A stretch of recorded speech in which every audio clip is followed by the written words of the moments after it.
Hi, everyone. This is Rob Gray from ASU and the Perception Action Podcast, back with another article review. In today's episode, what I want to look at is revisiting the topic of creativity in sports. I think this is both really important and it's really interesting to me because if you think about sports, a lot of what decides games is creativity, right? A player coming up with a really unique play that is both functional and unique and unexpected and kind of we have these kind of great moments that we remember. So I think understanding where creativity comes from in sports and where how we can develop it is a really, really important topic. So I've talked about this in the past, kind of the contrasting views of creativity. The traditional view, you can think of the icon for creativity is Rodin's The Thinker, right? Creativity is very asymmetric. It comes from the individual, their ability to think of different options, and then is expressed through movement, right? Versus the movement, the more view that's more consistent with self-organization and the ecological approach that creativity arises from exploration and interaction with your environment in a more symmetric view. And you can look at episodes 302 and 368 and some of the other ones I've done where we talk about this. Today, I want to look at this paper that was recently published in the German Journal of Exercise Sports Research, titled "Creative Actions in Team Sports Are Rooted in Motor Skills Rather than in a Divergent Thinking Ability." So for this paper, what the authors do is first they go into more deeply about the traditional view of creativity in sports, linking it with, as people like Daniel Memert have done, with divergent thinking, right? So divergent thinking is a cognitive ability to generate different options and multiple ideas when given a problem, right? So traditionally, if we think about a sports context, we could show an athlete a video of a play or a drawing of a play and ask them, "What would you do here?" Right? So a really skilled player might say, "Oh, I could do a back pass, I could do a spin, I could drive, I could pass to this," right? So they're generating a bunch of ideas, right? And they're doing this in kind of in bringing lots of different options. That's what we mean by divergent thinking, the ability to generate a bunch of different options cognitively. It's typically asked to, they're given open ended. Like I said, what would you do in this situation? And we're looking for three components: fluency, how many different ideas can you generate? Flexibility, how varied are the ideas? And originality, how unique or are they compared to what other people generate? Right. So this is typically how creativity was studied. This has some important implications, right? As I said, it implies that creativity is asymmetric, right? Creativity comes from the individual and is expressed in the environment through movement, right? Not the movement is actually doesn't play a role in coming up with a creative solution. It's used to express it, right? In a very one-sided way. It occurs in this view of divergent thinking is a very linear, sequential things, right? I perceive, I think, I decide, I act, right? Step after step. Like so, the creativity happens at this thinking and deciding stage, and is expressed in the movement later on. The other thing is, in divergent thinking is largely like a lot of this general skills we talk about is thought to be context independent, right? The ability to generate options really doesn't depend specifically on what environment we're talking about, right? It's something that could be trained out of context, uncoupled, and so on. And then this is a figure from my book, right? The idea that movement is just an expression of all this other stuff going on, rather than being involved in it in any way, right? So that's a traditional, very asymmetric approach, and then divergent thinking is something that's going to be used and measured in the study. The alternative view, obviously, is that in the ecological approach, that creative actions emerge from controlling the movement, right? So they're adaptive rather than being an idea that expressed through movement. The coupling of perception and action results in creative behaviors. Solving a problem results in a creative action. The authors in this paper, when they're talking about the alternative view, they don't use the word ecological approach or anything ecological dynamics. So, but their alternative view is something that I'm going to disagree with, right?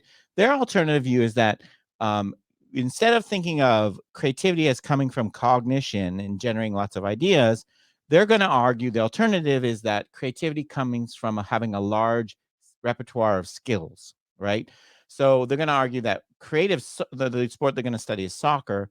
A creative soccer player is not one that can think a lot. It's one that's able to execute a back pass, a spin, a crossover dribble, all these things. So creativity is going to come from having a large repertoire of these skills that you can pull upon, right?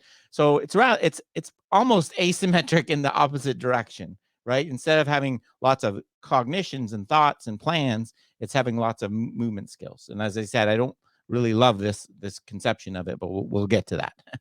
So what they're going to do in their study is they're going to take a group of soccer players and they're going to train them in one that's designed for divergent thinking, or one that's specifically focusing on developing their motor skill repertoire. No, they'll call it the functional skills group, FS, and divergent thinking group. Before and after, they're going to have basically a kind of a small sided game set up where you have to get by defenders, and they're going to measure creativity by using expert evaluation. So experts are going to evaluate how creative the solution they came up with. Obviously, expert ratings have their problems, right? They're somewhat circular, but there's not much else you can do, and it's hard to assess creativity in any other way right now. What they argue, because they kind of believe in the alternative view, that larger improvements when they do the tests of the small sided game is going to be shown in the functional skills group as compared to the divergent thinking group. Okay. So how did they do this? So they took 24 male youth players, elite youth. Mark Sullivan would be spinning over here. Elite youth players that were from Switzerland. They randomly assigned them either to the divergent thinking training or the functional skills training. There's 4 weeks of training and testing with the sessions integrated into practice, the regular practice. And interestingly, I thought this was an interesting thing, and maybe something we should think about in other studies. The instructors that were delivering the training alternated between the groups, right? So there wasn't like a bias. So you can't explain the results that the person that happened to deliver the divergent thinking training is just a better coach because they also did the other training at some point, right? So I thought that was an interesting way to do things. I think good idea. What did they do? Okay, first of all, in the divergent thinking training, the so what they did, as I said, they assessed before and after. So they did that small sided games test. They also assessed divergent thinking by having people watch videos and come up open ended another thing. So they're shown 20 video clips. They're included and they're asked to imagine and list all the options they could do, right? And they were rated on their creativity. So there's 2 tests pre and post. The functional skill one, we're actually playing in a small sided game, and this divergent thinking test is done both. Okay. The functional and creativity, the actual test of on field creativity, this was the setup. It was a 2-on-1 kind of scenario. The goal was to get by these defenders. And as I said, expert ratings were made of the functionality and creativity of the movements. So they have 2 kind of things. So good measures, good like measuring both on the field and kind of the underlying process, right? So that's kind of the pre and post test. Now let's look at the actual training. This is where this paper really surprised me, right? I was expecting the divergent thinking training. So that should say divergent thinking. It's not differential learning. I've done too many of those lately. But DT, I was expecting the divergent thinking would be kind of off the field thing where we're watching videos or something and helping players to learn how to come up with other options. It was actually, and it's really actually hard to figure out exactly what they did in this scenario. But what they had, so this is the words from their paper. Training sessions for the divergent thinking group comprise of playful and pronouncedly variable game forms, stimulating players to come up with a variety of new solutions ideas across a wide range of situations. To me, that sounds like using small-sided games, constraints-led approach, trying to promote affordances. I don't know how this is promoting specifically divergent thinking, right? I don't think any ecological psychologist would have any approach person would have any problem with that kind of training. It sounds great to me. Um, they also aim to increase the breadth of attention by creating practice environments that divide a wider focus. So they kind of illustrate this. I'll go back in a second. So in the top one here, they're creating scenarios. I don't know if they were pointing it out verbally, right? This top 2 graphs are getting to learn to identify spaces, open spaces.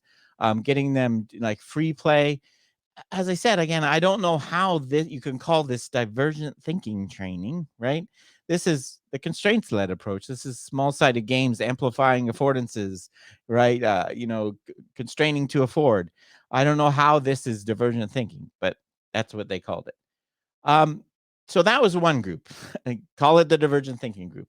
The other group did the functional skills training, was more focused on giving a specific, okay, in this activity, I want you to destabilize the opponent. In this activity, I want you to drive by the opponent. So they were focusing on not not uncoupled technique, like keeping the ball up in the air or spinning, kicking.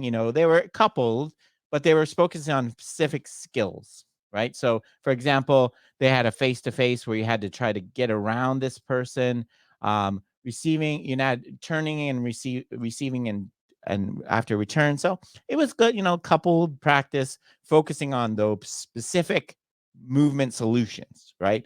Not exactly how to do them, but specific movement solutions. Okay. So those are the two training groups. Again, hard to say that they're actually getting at what the authors are describing, but that they are what they are. Okay. Excuse me. Results.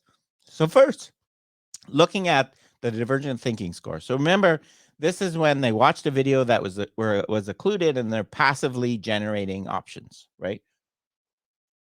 The divergent think so pre-test they're about the same. Divergent thinking after training could generate more options verbally. Okay, you would expect this, right? If the actual training was focused on this, but I don't know. So, but that's what they found. The other one, the on-field performance. So here's the on-field performance results. So the terms of functionality and creativity. The on-field performance results of this study are really, really hard to determine because they have massive pre-test differences. So the players in the divergent thinking group had a way higher score in both functionality and creativity of movements in the small-sided game before any training was done than the other group, right? So there was a pre-test difference by how players were randomly assigned, right? This creates a massive problem for when you have a study, any kind of training study. And if you get this, what I would recommend doing is giving the test first, giving some sort of skills test first, and then randomly assigning to the training groups based on that test, right? Because that can ensure you get all different levels and you don't get this a really big imbalance. Well, anyways, what they find was the functional skills group increased in functionality and creativity, while the divergent thinking group decreased, right? Which again, I don't know why you'd expect them to decrease after doing that kind of training. But anyway, even though you made them worse somehow, so I'm not sure what's going on with this. But the authors argue that what it's showing is the functional skills training is giving you more, is improving creativity more. There was actually, even if you accept all this and don't worry about the pretest differences, there was nothing statistically significant anyway. So I don't know what you can make of this. So, anyways, my thoughts. So obviously, as I expressed before, this is a very odd way to contrast these two theories. Differential, again, I put divergent thinking versus the alternative view. Both of those training methods seem to be consistent with the alternative view. They're both fit under the ecological approach to me, so I don't know how we're testing that. I don't think the data supports the conclusions at all, right? They may have a really strong title, creativity is based in motor skills. I don't know how you can say that from the results. And I worry about their conceptualization of the alternative, that so the alternative is idea that if you have these bunch of skills, like you could develop uncoupled technical skills is what leads to creativity, right? Even though in the training they didn't really do that, so I'm not sure if that's exactly what they're proposing, but I just want to kind of shoot that down, right? That's not what we mean by the alternative approach to creativity, right? Creativity comes from exposure to a lot of movement problems you have to solve, right? That's where you're going to get creativity. Giving athletes lots of problems to solve is where that's going to come from. Okay, that's it for this review. Thanks for joining me. Cheers for now, and keep them coupled.